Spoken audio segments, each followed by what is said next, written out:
Task Force X, your mission is to kill the Justice League. God help us.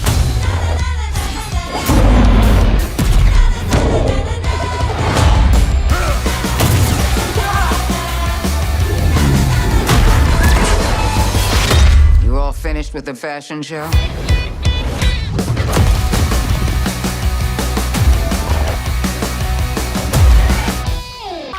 Looks bad, feels worse.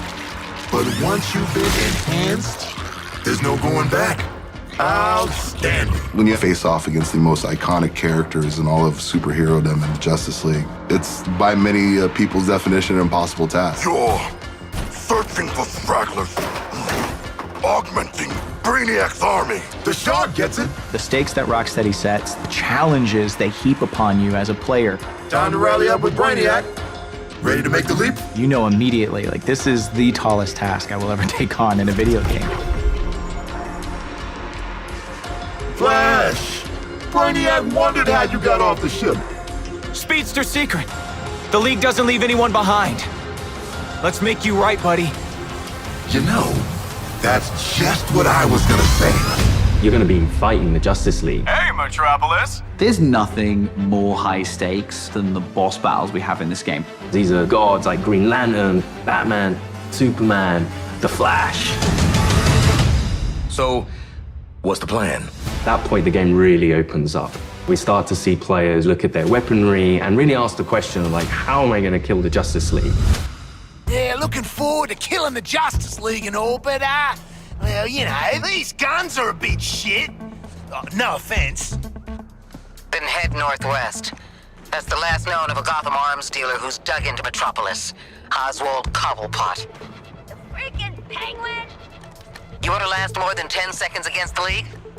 Cobblepot's been running anti-meta weapons for years. I want him recruited and brought back to the Hall of Justice. Oh, I'm gonna recruit the shit out of him. Since Batman Arkham Knight, the Penguin is no longer confined to Gotham City. He's made a name for himself in Metropolis as the authority on anti-meta human weapons. Now, Waller wants the squad to recruit him for Argus. I see you've already stolen traversal equipment. You'll need it to stay off the streets. Setting a new recon point. Go. At the heart of each character's playstyle is their traversal. Traversal gives the player total freedom. Every character has their own way of getting around that determines how the player moves through this world. Don't like to boast, but how great was I? Controlling a superhero character is fun. It's a power fantasy for all players. We wanted movement through the city to be fun. Just existing and moving around in Metropolis is a good time. Metropolis is quite a normal city. Well, as normal as a city can be in the DC universe. We spent a lot of time trying to get that art direction correct, trying to get the feel for it correct. You get to see all the kind of DC lore that builds this space. Let me do the talking with Penguin, okay? Not just a building, it's a daily planet. You know, there's a lot we can inject into the city that makes it more than just a city. Penguin is not truly a penguin. Yeah, mate. And I'm not a boomerang. It is known for its size, its scale. Anything from the DC lore, you look at Metropolis as the city of tomorrow. When did Penguin get out, anyway? Out. He was barely in. Money talks, creeps walk, you know? I hear that. It's just a great way for players to experience Metropolis in a new way.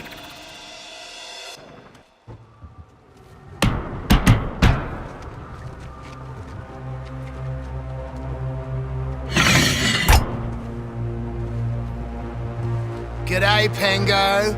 Remember me? No. Ain't this a right rogues gallery? Who's the big bleeder? Think his cousin used to work for me. Ooh, which one? Busted him out of a circus. We're getting the hell out of the city before Argus finds us. You in? But we are working for Argus. You bloody what? Real slick, Shark. Good talk. Nice catching up.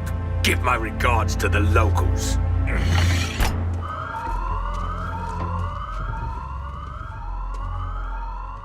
Traversal is at the very core of our game. You will need to be on the move and master each character's movements if you want to succeed.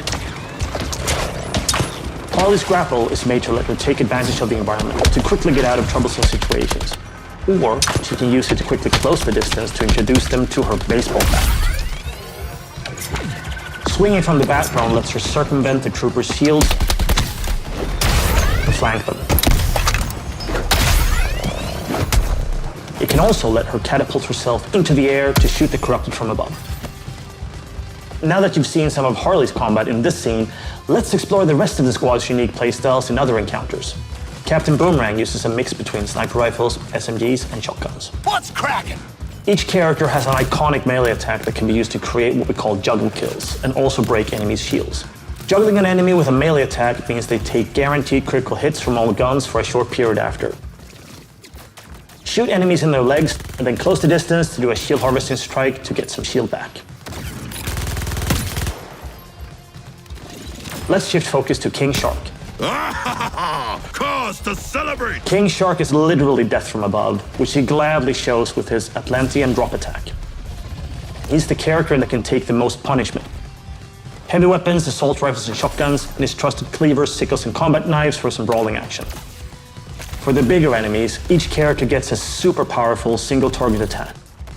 The Suicide Strike. This one-shots any enemy hit, but it takes longer to recharge, so it's important to use it tactically. Finally, Deadshot. See, you're low caliber, and I'm high caliber. His traversal is made to let him create his own vantage points. This works great with his weapon loadout of sniper rifles, assault rifles, and pistols. For more up-close action, Deadshot relies on his iconic wrist cannons. One thing we really wanted to bring into this game was a reimagined version of the Arkham counter system, and mix that with our traversal and shooter gameplay. Introducing Counter Shot. Each enemy has a different reaction to the counter shot. Some will be stunned, some will take damage, some will be interrupted and then get really annoyed. Now let's take a look at Harley absolutely demolish Brainiac's forces with all these tools. My show's all knock 'em dead material.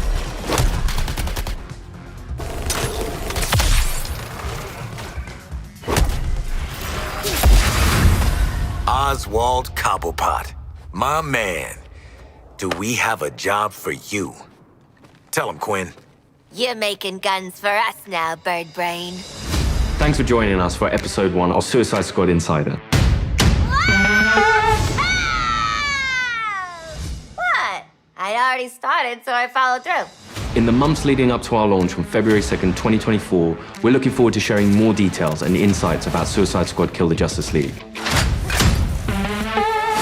In our next episode, we'll be deep diving into more gameplay, combat mechanics, and how to take the fight to the enemy in your own unique style. I want to show you what happens next. Let's call it a sneak preview. We really want players to feel like they explored all these characters that we bring to life in this DC universe. I'm going to enjoy this. You're starting with characters who aren't very powerful, and through the story, you're learning how to use their skills and become powerful. We really wanted to deep dive into the RPG system. You have your enhanced traversal, you have gunplay, you have weapons, there are upgrades and unique talents. And all of that stuff fusing together to create this kind of unique experience. Together, we are unstoppable. Join me.